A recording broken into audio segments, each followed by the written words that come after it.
신난다까 신난다까 신난다까 Rika Sinamaka Sinamaka Sinamaka Rika Sinamaka. Ah, Toby, I'm tired after that jumping up, walking and running we did. Oh, are you tired too? Oh, Toby said he's tired.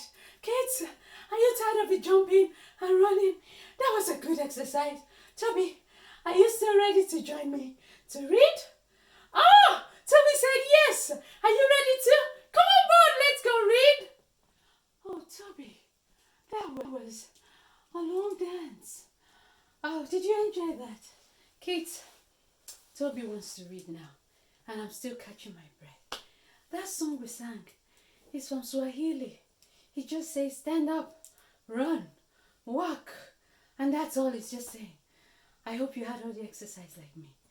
Well, let's get back, and we're going to read from our story series, Once Upon a Time in Ghana. We're still on the stories because there are lots of traditional stories from Ghana and a lot apart from Africa. Wait until I bring Nigeria. Well, now, today, we're still in Ghana. So, we are reading a story today called Ayiyi, the Chief and the Chilies. Toby, what did I say? Ayiyi, the Chief and the Chilies. Listen to the story. So let the story begin. The story falls upon Ayiyi. It falls upon Ayiyi. The story falls upon the chief. It falls upon the chief. Once upon a time, it so happened that there lived a chief who had a beautiful daughter. Like me. Kids, am I not beautiful? Whistle, he wanted his daughter to marry. He wanted only the very best of the men, but far and wide, to be the son-in-law. So he decided to set a test that would surely eliminate all those who fall short of the ideal person he desired. Accordingly, he sent for a very large quantity of chili pepper, which he ordered to be grounded into a paste. If you're an African, Nigerian, you understand how hot that is. But I love chili. When his large earthenware bowl were full, he commanded that the gong should be beaten to summon all the villagers from all around to the palace compound. Do you know what a gong is? A gong is a traditional drum that is the king used to call everybody to the village square. As they trooped, the short and the tall, the thin and the fat, the handsome and the ugly, the rich and the poor, the intelligent and the stupid, imagine, and the young and the old. Any man wishing to claim the hand of a beautiful daughter in marriage must first prove his worth. Toby, were you there that day? Toby said he was there. Wow, Toby, you must have aged. He must eat this bowl of chili paste under the close scrutiny of all the elders. Should any man pause or flint while eating, he will be disqualified immediately. Undeterred by the enormity of attacks, the suitors lined up to try and win the hand of a chief's daughter. After a long line of failures, it seems as if the challenge was truly an impossible one. Will the chief ever find anyone who will succeed at such a task? It seems not.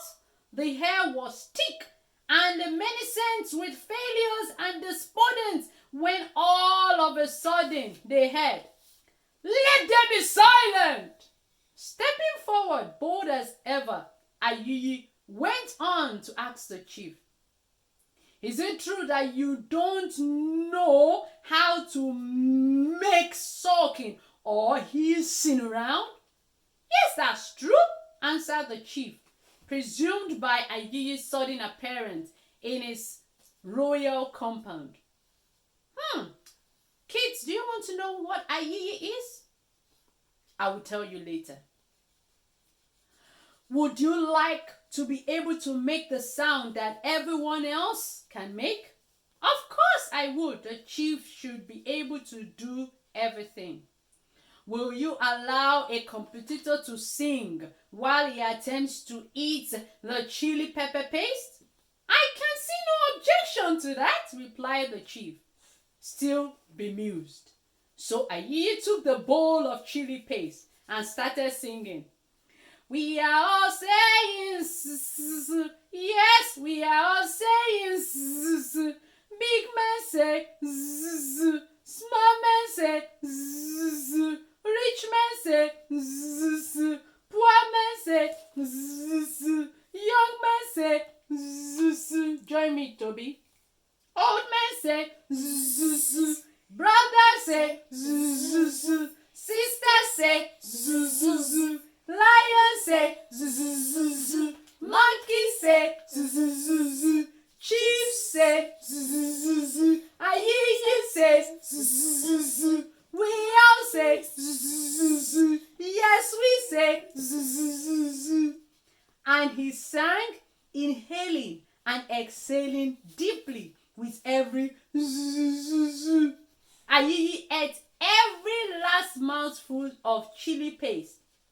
So he may well imagine the continent and fury of such success caused among the assembled villagers. Kids, now do you want to know who Ayiyi is? Ayiyi is an ant! Can you see Ayiyi in the picture? Spider. A spider! Well done! Ayiyi is a spider. Wow! How is it that this wretched, despicable Ayiyi has managed to eat all the chili paste? How is it that he can be allowed to marry the chief's daughter? Is it not enough that you already have to live in all his tricks, his lies, and his deception? The chief, equally disturbed by the prospect of having Ayiyi as a son-in-law, but forced to honor his pledge, was quick to cut them short. Whatever you may feel, my people, it cannot be denied that Ayiyi has won my daughter's hand in marriage. Now be off with you all. So the villagers went home, dispirited, disgruntled, while the chief held a banquet in the palace, to which he invited the queen mother, the Ayiyi, the elders, delirious of self-congratulation as he reflected on his achievements in receiving the chief's daughter as his bride, ate and drank in excess. This was by no means the first time Ayiyi has indulged his appetite, but never before has so much depended on his proper behavior. Alas, during the wedding night, Ayiyi was seized by the most stomach cramp. He could mean only one thing, but where was the toilet? There was no toilet nearby. There was no toilet anywhere around. Wow, Toby, what did he do? Let's find out. Unable to restrain himself, Ayiyi's stomach took over and the bedroom became his toilet. The chief's daughter flew in horror, and Ayiyi, ashamed for the first time in his life, scrambled to the corner of the room and up to the wall of the elves. There he found a small hole through which he escaped, and finding himself on the outside of a building, he ran as fast as 8 wobbly legs could carry him. He only stopped when he came to the forest where he could hide away from the chief, away from the beautiful daughter, away from the mockery of the villagers. I feel so sorry for Ayiyi. Toby, don't you? Kids, don't you feel sorry for him? I feel like crying right now, but I won't today. And so it was from that day that this unlikely household fly, who always was there to annoy, spider, kept himself to himself. desperately hoping that no one will ever see him. That is the end of a story.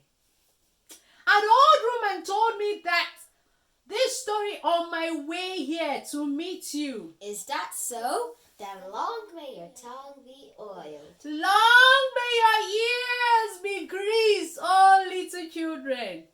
And that was the story of Ayuyi.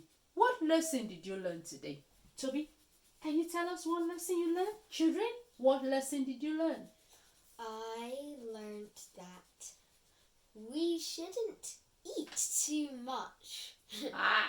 We shouldn't eat too much in the king's house. You know, there is a proverb that says when you go to a king's house, you eat sparingly to show your respect. Ayiyi was greedy with food. What else did Ayiyi do wrong? Toby, do you want to tell the kids? Toby fell because it was a huge lesson. Toby said, do not deceive others. Is that not what you said, Toby? Yes, Toby said yes. Ayiyi deceived everybody in the village. Ayiyi deceived everybody by saying, su, su, su, su, su, su, su, and he was eating the pepper while the other people couldn't sustain the pepper. And that is a very important lesson. Don't use shortcuts to get to where you want to get to. Is that not so, Toby? Do not use shortcuts. Don't deceive people to get to where you want to get to. Remember, don't deceive others. Don't look for shortcuts. Many of the time, shortcuts are always bad cuts. And thirdly, don't be greedy. 3 important lessons today, kids.